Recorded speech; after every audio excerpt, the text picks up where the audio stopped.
Bismillahirrahmanirrahim. Assalamu alaikum class. This is Ms. Sidra Iqbal,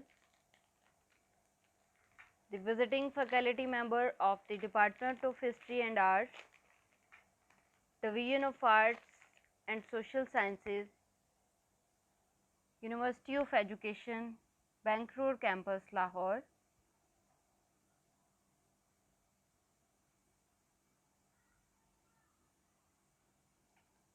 I am here with the course title of Foreign Policy of Pakistan for the program of Masters of History, which course code is HIST 4116.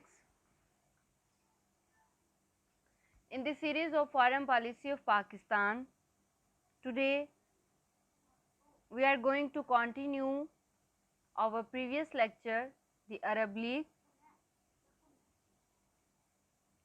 Previously, we discussed the member countries, Arab League, its origin, its overview, and many other things about the Arab League.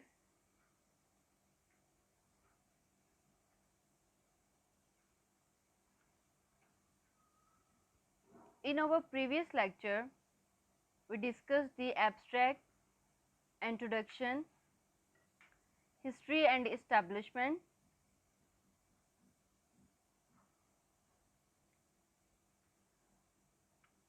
mission of the Arab League. Now in this lecture, we are going to discuss the objectives of the Arab League,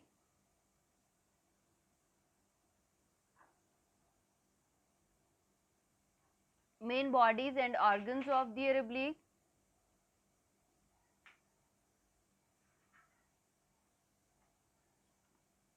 and the decision making process of the Arab League, and many other things. First of all, the mission, role of the Arab League.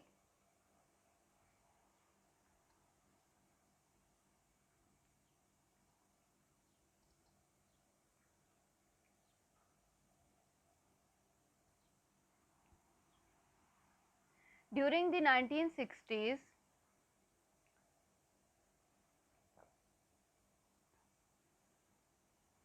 the Arab League pushed for the liberation of Palestine and support the 1967 and 1973 Arab wars against Israel and the creation of the Palestinian Liberation Organization.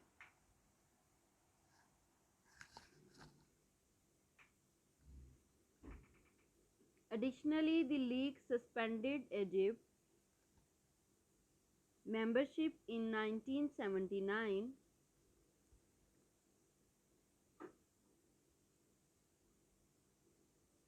when Cairo established a peace deal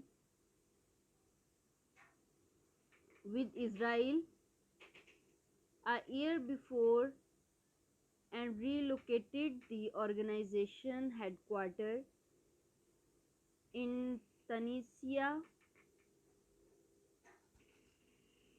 During the Cold War years,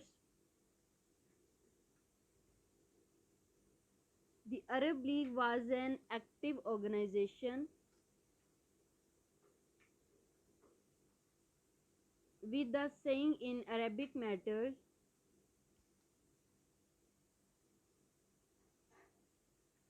even if its impact was minimal minimi- minimal.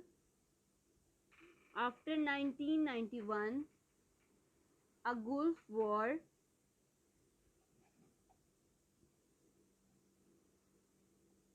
the impact and activities of the League will be more diminishing.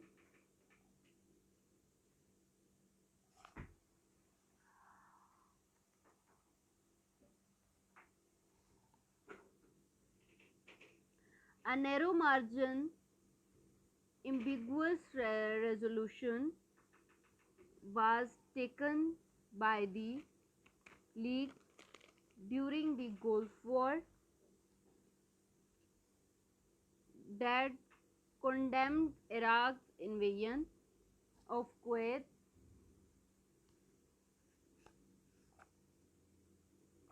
and, and gave green light for the Syrian, Egyptian, Moroccan forces to send troops as part of building an international coalition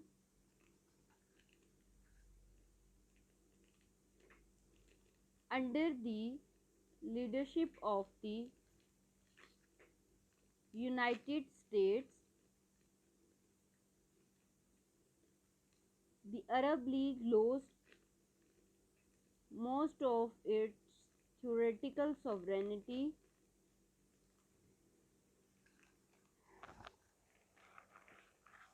during that period when responding to the obligations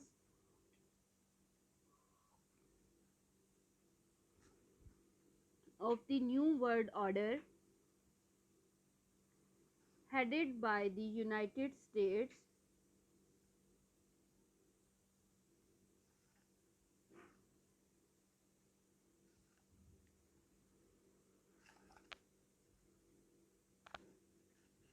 This failure of the Arab League is due to a long series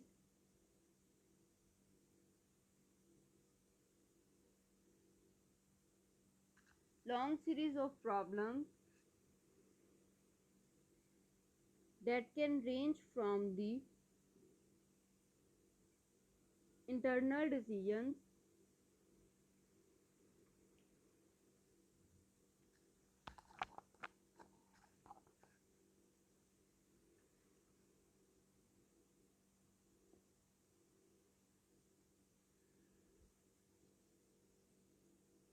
internal decision making process of the league itself to the rise of opposite political interests between the member states, the formation of different axes between the Arab states grow after the 1990s, the Gulf states led by Saudi Arabia formed an axis allied to the United States. Syria, Iraq, and Lebanon were more close to the emerging Iran, while Egypt lost its influential role in the Arabic affairs and wasn't able to influence any issues far from Palestine and Sudan, and the northern African member states continue to look after their own affairs as usual, away from the issue of the Middle East.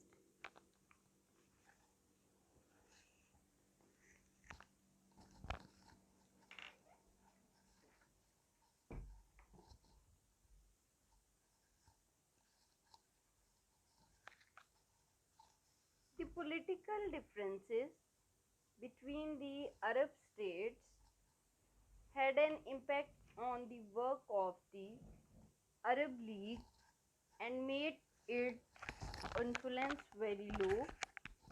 The late Libyan president Muammar al-Gaddafi have put this issue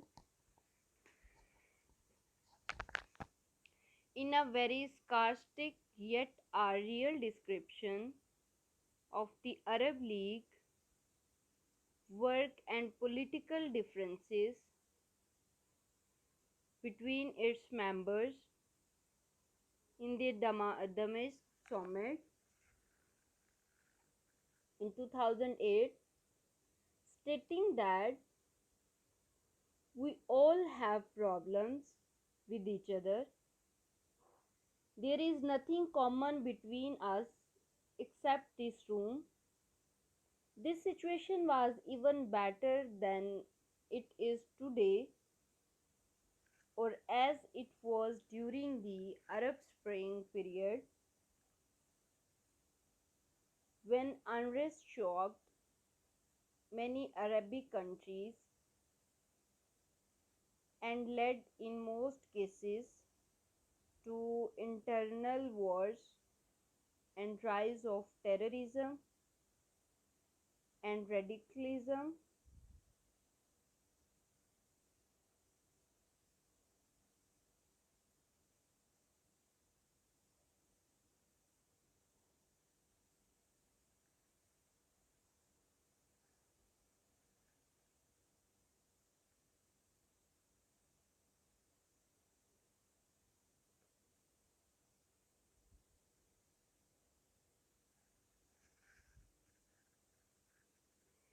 The Arab League and fighting terrorism. The Arab League showed a growing interest to combat terrorism and radicalism both at the Arabic level and the international level, in particular by following the implementation of the Security Council and the General Assembly resolution of the United Nations. The League always denounces terrorism and radicalism and invites its members and the world to distinguish between terrorism and Islam. A little have been done in the de-radicalization process of youth and inhabitants of the Arab world in the time when terrorism keeps rising, but the League always showed a will to do so and declared the need for a clear and firm decisions for a comprehensive confrontation with censorious and terrorist groups.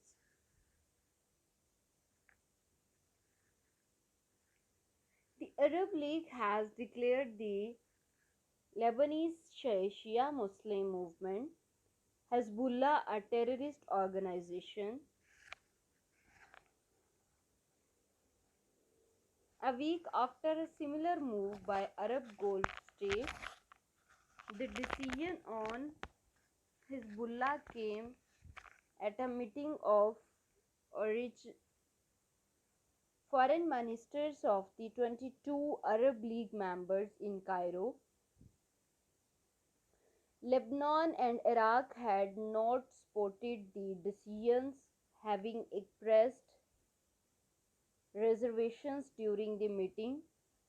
The Arab League decisions to classify Hezbollah as a terrorist organization brought them into line with the United States and the European Union, although the latter has only blacklisted the group's military wings. This kind of action of the Arab League are seen as an act of pressure against groups backed by Iran and are driven by the regional conflict taking place in the Middle East between Iran and its militant branches on one side and the mainly Gulf states on the other. I hope you can understand. The Arab League, human rights, a refugee crisis. The Arab League is not playing an effective role in finding a solution to the refugee crisis. Instead, it is taking the path of silence, giving a blind eye to the issue,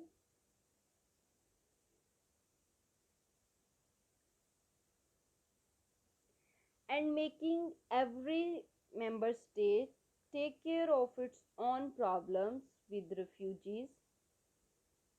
After 5 years of refugees influx, this crisis showed the high level of the non-fictionality of in terms of taking any responsibility in important matters, and the deep political divisions between the Arab states, which led to the revival of another regional organization during the last years, where some suggested that its role is to take some responsibility from the Arab League and the Gulf Cooperation Council.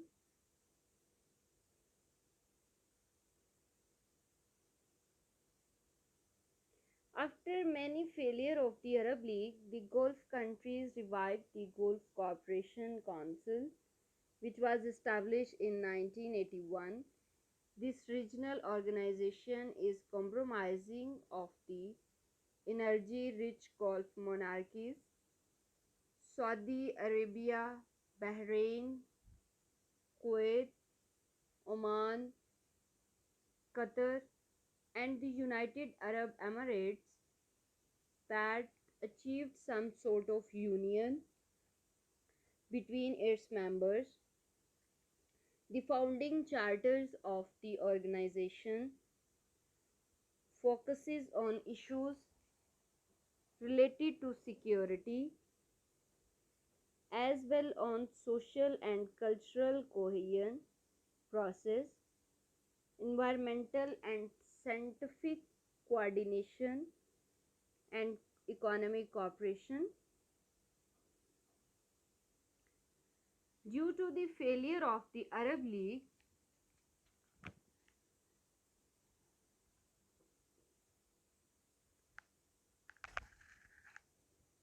the Gulf Cooperation Council has become during recent years the main forum of the dominant member Saudi Arabia and its neighbor Qatar. Many of Many of the work of this organization is done behind closed doors, which is compatible with how the Gulf monarchy states function. Due to the failure of the Arab League, the Gulf Cooperation Council has become during recent years the main forum of the dominant members Saudi Arabia and its neighbor Qatar. Many of the work of this organization is done behind closed doors, which is compatible with how the Gulf monarchy states function.